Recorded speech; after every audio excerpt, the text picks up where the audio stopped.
very nice webinar. I'm always honored to speak in Brazil about telemedicine.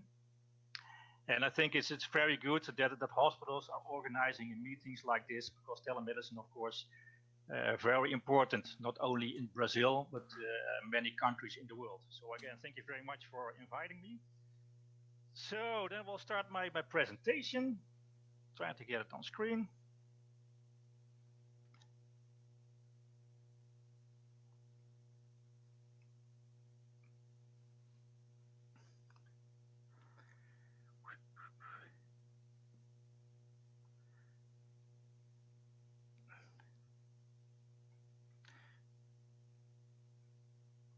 So it is visible for everybody?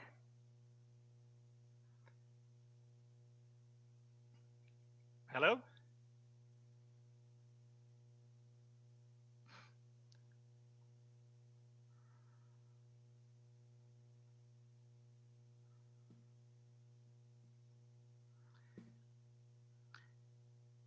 Can everybody see the presentation?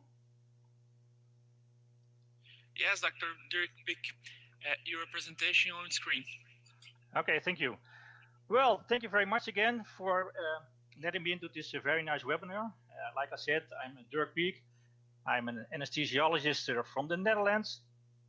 I work in one of the biggest hospitals in the Netherlands. I'm also very enthusiastic about the telemedicine. In the Netherlands, famous for its windmills, a very small country, but very active in digital health. So again, I live in the southern part of the Netherlands. I do not live in Amsterdam, because many people think that only people in the Netherlands live in Amsterdam. But I live in a very small village in the southern part of Holland, famous for its biking. So I'm a fanatic race biker. You can see my bike in the right down corner. And it's a really very nice environment to live in. Like I said, I'm an anesthesiologist. I've been trained many years in emergency care. I used to work on the mobile trauma units in the Netherlands and the EMS services. So that's why I'm very interested in telemedicine in the acute care setting. Start with my disclosures. I am on various medical advisory boards. One of them is Hippo Technology. Second one is the advisory board of iPrecure Security. That's an EU-founded commission in Europe, in which almost all of the EMS services are united and looking at digital health and telemedicine for the very near future. Also, I'm owner of my own small consultancy agency. Again, I work in the field of medicine for a couple of years. I have some international projects. One of the projects I'm right now working on is in India. So my colleague, Dr. Eyakup, will also be one of the speakers. And also next year, we are going to have a talk on the International Federation of Telemedicine and Health in Japan. Okay, a little bit introduction.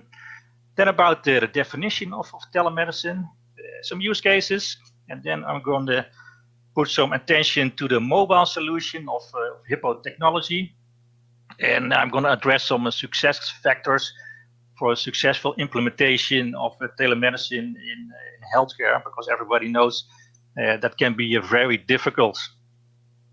Okay, definition about telemedicine. I think everybody's attending is familiar with this definition. It's really a specific application of information and communication technology in healthcare.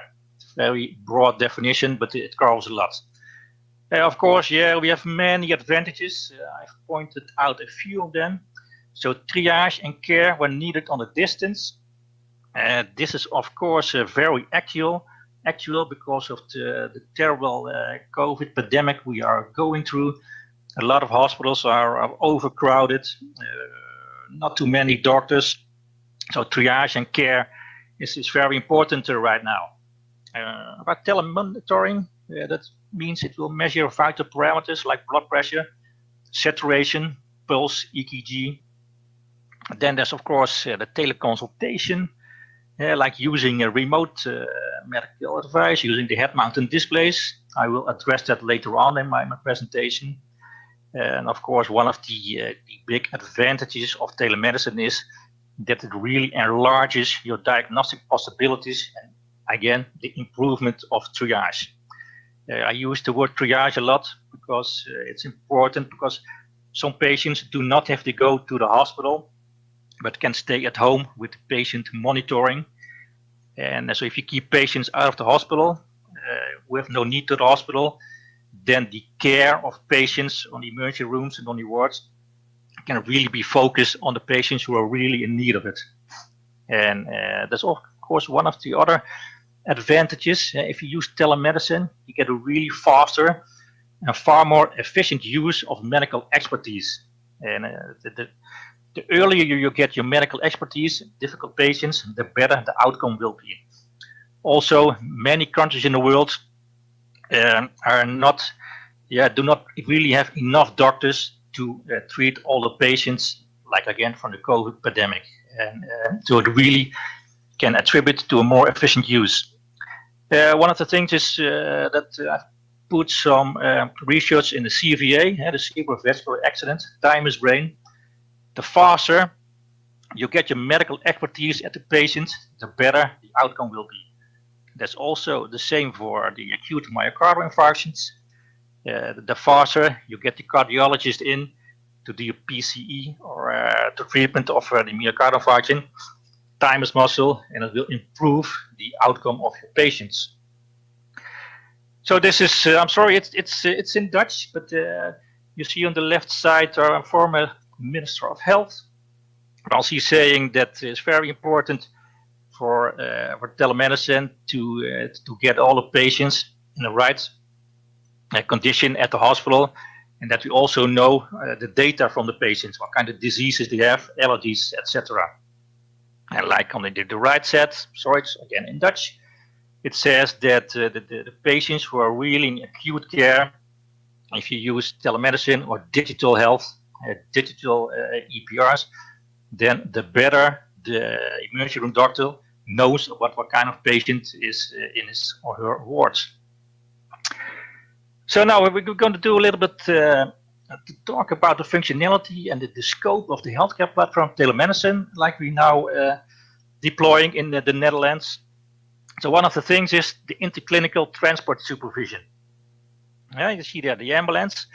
It's connected to the emergency room, to the emergency doctor, and you can have a look from the hospital inside the ambulance, like using a head-mounted display. It means that the point of accident, the point of care, the patient at home, the doctor from the emergency room or the hospital can have a look at the patient who's on the way to the hospital. All the data is then sent in a converged cloud.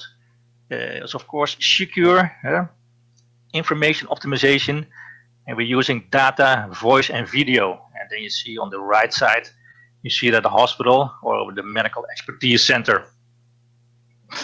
And again, the hospital is connected to the ambulance, but you also can connect the hospital to the house doctor, the general practitioner.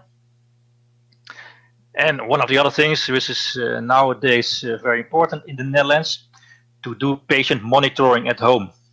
We're now discharging patients for the hospital who are recovering from COVID, but still are in need of oxygen. And the patient will be monitored at home with an oxygen meter to see if the oxygen is good and the saturation is good. So the earlier the patients can get out of the hospital, then the ward will not be as much stressed, and other COVID patients who are really in very need of help can get very much attention. Again, you see the patient at home. That's the pre-ambulance phase. Then you already can do the triage. So the doctor from the hospital can have a look at the patient and says, well, okay, I think this patient can stay at home. At this moment, there's no need to transport the patient to the hospital. But okay, if the patient is then in the ambulance and goes to the hospital, then the team on the emergency room can prepare itself better for the patients who are coming. You have a direct communication from the ambulance to the emergency room, if the patient go to the hospital. I like to point out, of course, there is some contact already between the ambulance and the hospital by telephone or other communication items. But the thing is, if your vital parameters are good, you just need, as a doctor, we call it a clinical look. Although your vital parameters are good, your blood pressure is good, your saturation is good, you still can be in a bad condition. And that's one of the big advantages if you use the video and you look inside the ambulance. Then one of the other things is if the ambulance to a hospital which is overcrowded, then the patient has to be redirected to other hospitals. And we call that the interclinical transportation. And the longer the distance is, the patients have to be transported. A lot of things can happen during transportation. And then if you have the supervision from the emergency room or the intensive care, then the EMT tech can directly call the doctors in the hospital if they are in need of advice. And I think everybody knows that there are a lot of use cases. I've pointed out 4 groups. Of course, the hospitals. I have my focus on the emergency departments. One of the other things is it also can be used, of course, for medical training.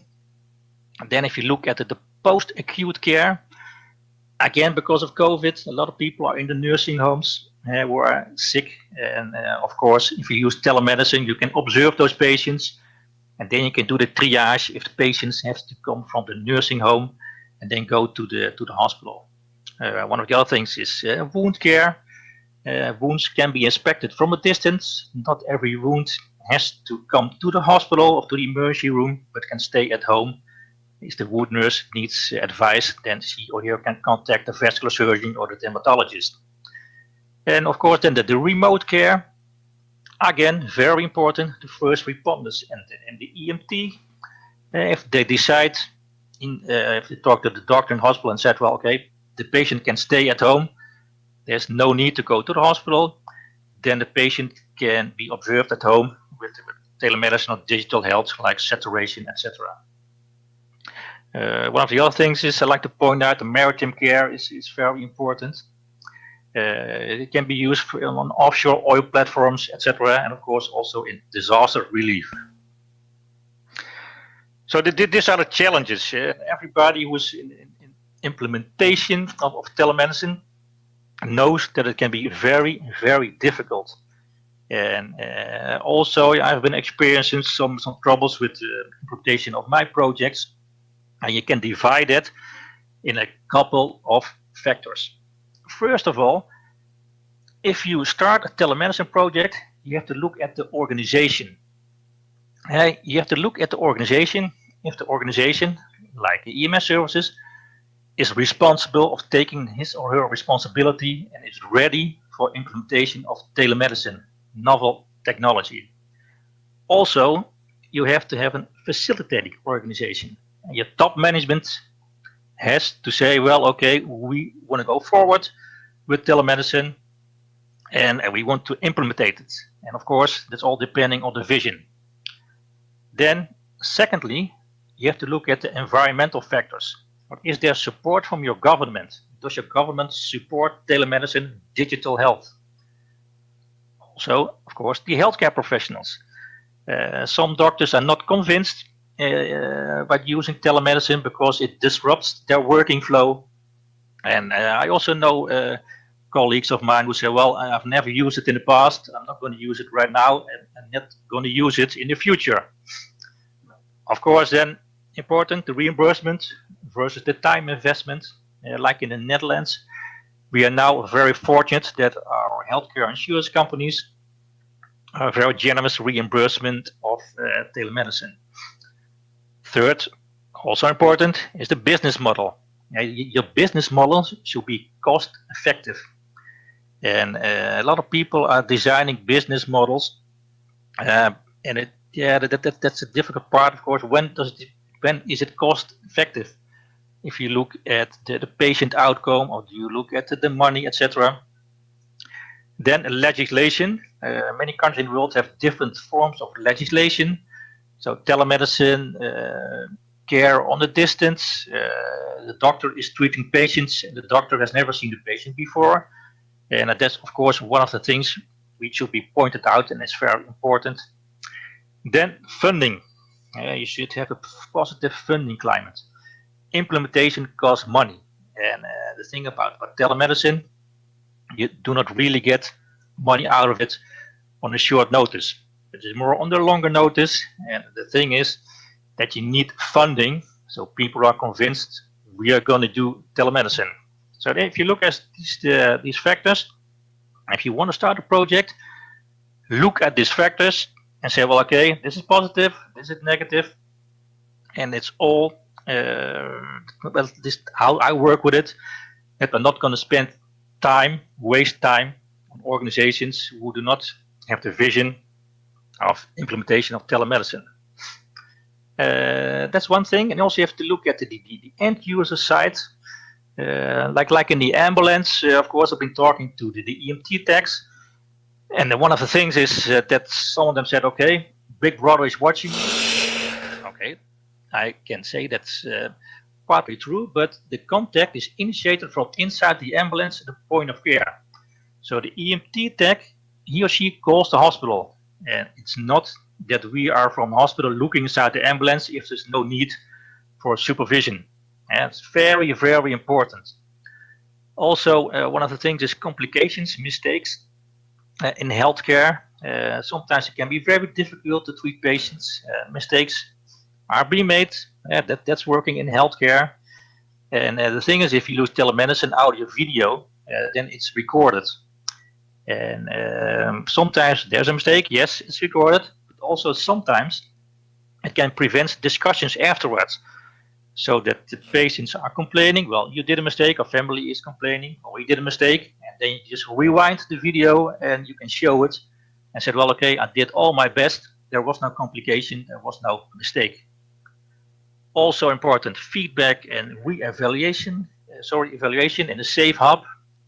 If patients are treated, you can record the video, look afterwards and see, well, okay, I should have done this better, or this I did very good, etc. And it should be evaluated in a safe hub, and then the audio video can be used for training. Then I already addressed it. This can be seen as an interruption of your daily workflow. Well, that's correct, but you have to see it as an add-on. So it's not replacing doctors or EMT techs. It's just an add-on on your daily work. Then, important for anesthesiologists, sometimes the patients have to be intubated on the street or in home, and well, that's one of the things they said. You do not talk a tube inside a patient. That's correct. But the EMT tech who has done that in the street can share his decision with the doctor in the hospital, so the doctor in the hospital can have moral support, because intubation of patients can be very difficult. So if you look at all those factors, if they are positive and say, okay, I want to do the implementation of telemedicine, then you have to design a roadmap. And this is the roadmap I'm using in the Netherlands. If you're doing a technology, you should have the technical proof of concept. If you have thought about a concept, it should be technically 100% functioning.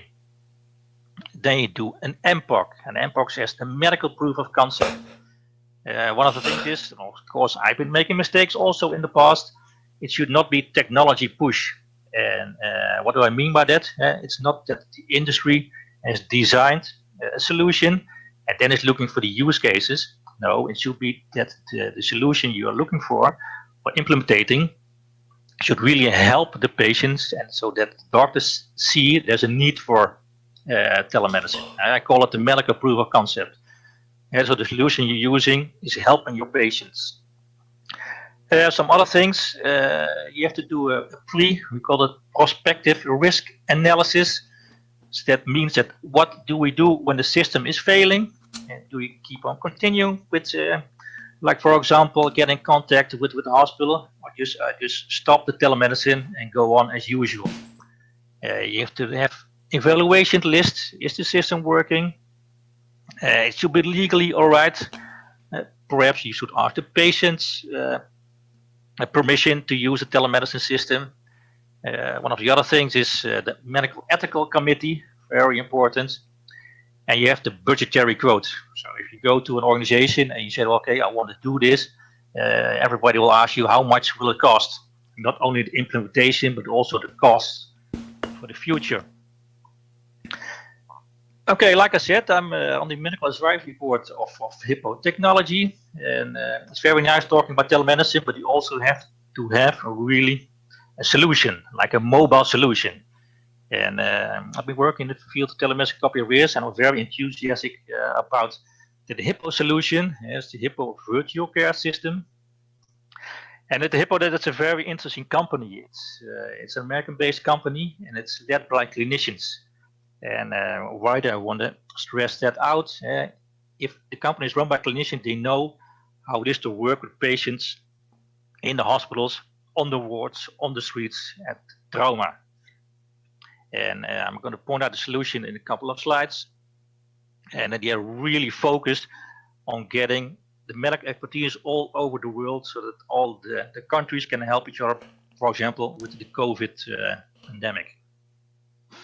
So this is what they have come up with, their solution. You see the right side is called a head-mounted display. And the doctor or the nurse is looking to the display and it can see the patient or the electronic patient records. And it really, if you use a platform like this, it bridges the gap between physical care and virtual care. And it really enables the healthcare providers and the doctors all over the world to overcome barriers of time, distance, and training. And nowadays, technology is very good with Wi-Fi, 3G, 4G, 5G, and you can connect the doctors from all over the world with each other if they need advice. It's hands-free, voice activated. It's hands-free because a lot of these solutions you have to tick on the glass. But if you use a solution like this, your both hands are free to treat patients. Of course, communication real time with your remote colleagues. And one of the things is in the monocular, then you can have really directly access to the electronic patient records. So you know what kind of diseases your patient has, allergies, surgeries in the past, etc., medications.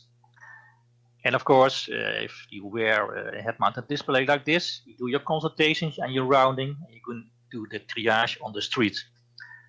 Also, we are stimulating the research in the field of telemedicine in the Hive project.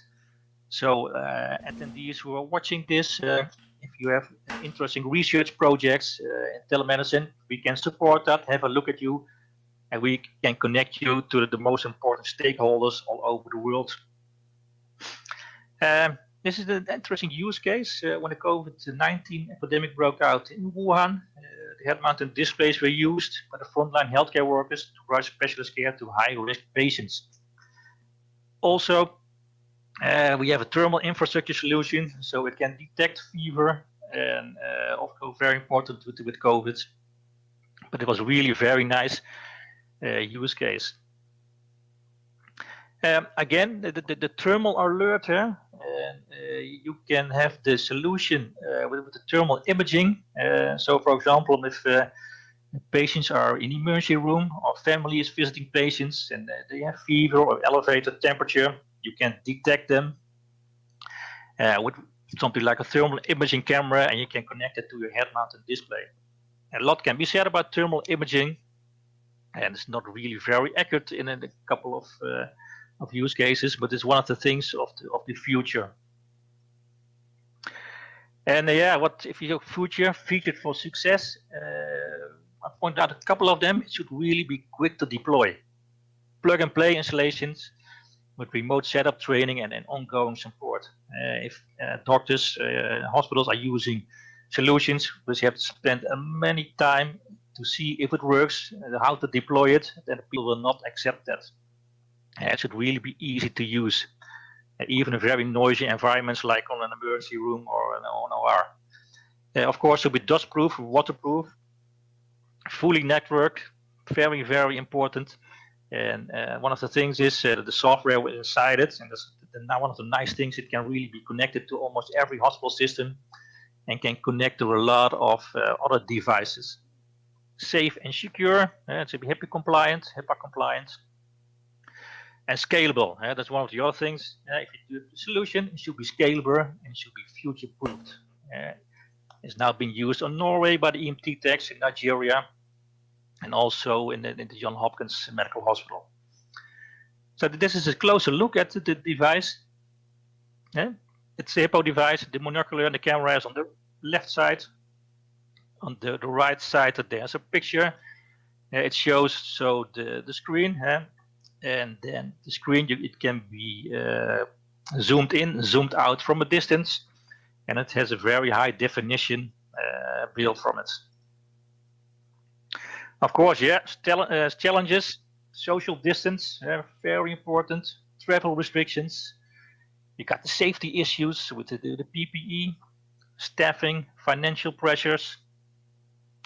And if you talk about the safety, it really optimizes safety and convenience by reducing exposure to clinical teams after working in different and difficult environments and isolation zones. Also, about scaling their expertise. You can connect the devices to doctors from all over the world, and especially very important for people living in rural communities, rural hospitals, and they can have medical advice from a distance. Also, it can increase productivity because you're using your medical expertise in a more efficient way. This is a slide again about the HIPPO Virtual Care Platform. You can connect to a lot of systems like Zoom, Cisco, Cerner, Epic. So these are all the most important software designer, software company in the world, and it can be connected to almost everybody. The platform itself, it's totally encrypted. It supports the ALH7, etc. They got advanced data analytics, and it's got AI-powered analytics engines for predictive and prospective modeling. Of course, very important, the clinical decision support. Global deployment. This slide shows a couple of them.